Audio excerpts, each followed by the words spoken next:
네, 이번에는 82년생 김지영이라는 영화를 리뷰를 하려고 합니다. 뭐 애 하나 생긴다고 크게 달라지겠어? 과연 그럴까? 영화 전에 저는 책으로 먼저 읽었었어요. 주변 사람들이 하도 말이 많아서 읽게 되었던 것 같아요. 페미니즘의 교과서다, 이런 이야기가 있어서 궁금해서 읽게 되었는데, 조남주 작가님이 책을 쓰시게 된 계기가 맘충이라는 단어 때문에 쓰게 되셨다고 해요. 이런 단어예요.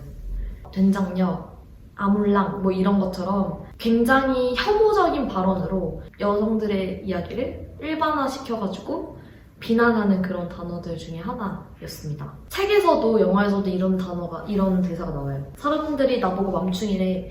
죽을 만큼 아프면서 아이를 낳았고 내 생활도 일도 꿈도 내 인생도 나 자신을 전부 포기하고 아이를 키웠어. 그랬더니 벌레가 됐어.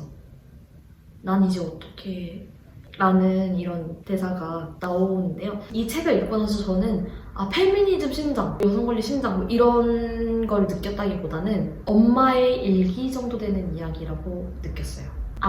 엄마가 이런 고생을 하면서 나를 키웠구나. 엄마가 나로 인해 이런 고생을 겪으셨구나. 엄마가 얼마나 외로웠을까. 이런 차분히 공감되는 이야기. 엄마가 공감이 돼서 마음이 아프다고 생각을 했지만 여기에서 저는 조금 더 나쁜 생각도 해요. 어떤 나쁜 생각이냐면 난 절대 이렇게 살지 말아야지. 아이를 절대 낳지 말아야지. 결혼을 하지 말아야지. 이런 생각. 엄마가 결혼을 한 거를 저한테 가장 많이 후회한다고 얘기를 많이 하셨기도 했고, 유년 시절에 진짜 이런 얘기를 많이 하셨었거든요.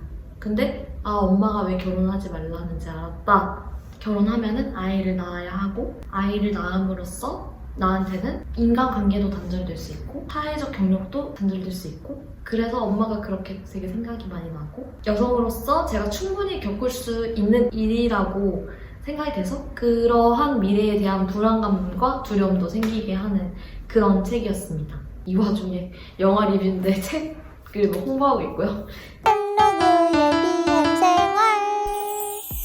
이 책을 바탕으로 만들어진 영화잖아요. 대부분의 줄거리는 이 책의 내용과 비슷한데 가장 다른 점은 마지막 부분에서 영화에서의 김지영은 회사 상사가 제안한 일자리를 거절하지만 스스로 글을 쓰면서 잡지에 투고해서 나름의 자아 실현을 하는데요. 실제 소설에서는 산후 우울증과 육아 우울증을 겪어서 정신과 의사가 항우울제와 신경안정제를 처방하는 그 처방을 내려주는 정신과 의사도 남성으로서 자신의 아내에게 자식이 ADHD인 것 같으니 일을 그만두고 자식을 더 돌봤으면 좋겠다고 이야기를 하고, 임신을 해서 퇴직하는 부하 상사를 보면서 다음 후임은 미혼으로 뽑아야지 이렇게 끝나게 되는 게 이 소설의 내용이에요.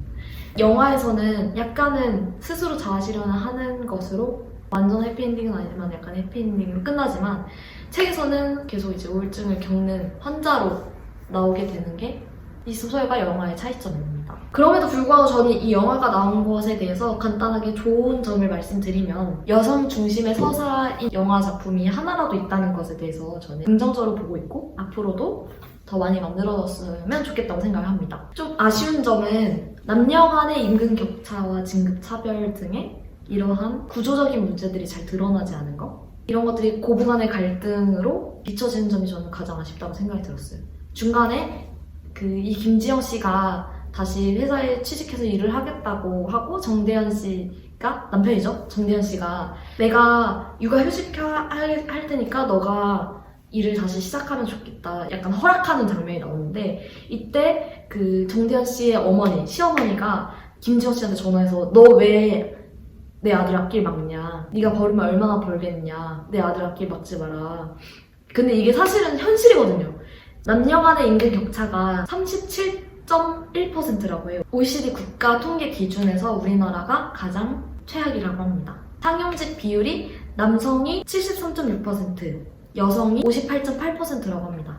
상대적으로 여성은 고용 불안을 더 겪고 있다는 점. 영국 이코노미스 2019년 자료에 의하면 유리천장 지수가 한국은 29개 회원국들 중에서 꼴등이라고 합니다. 이 지표가 100점 만점 중에서 평균이 60점인데 우리나라는 굉장히 미달하는 20점이라고 합니다. 이러한 구조적인 문제가 있음에도 불구하고 결말이 영화에서는 이렇게 나와요. 육아와 경력 단절을 홀로 이겨내고 자아실현에 스스로 성공하는? 실제로 현실 보통의 여성의 모습은 김지영 씨처럼 이렇게 자아실현하는 모습은 많지 않을 거라 생각을 해요.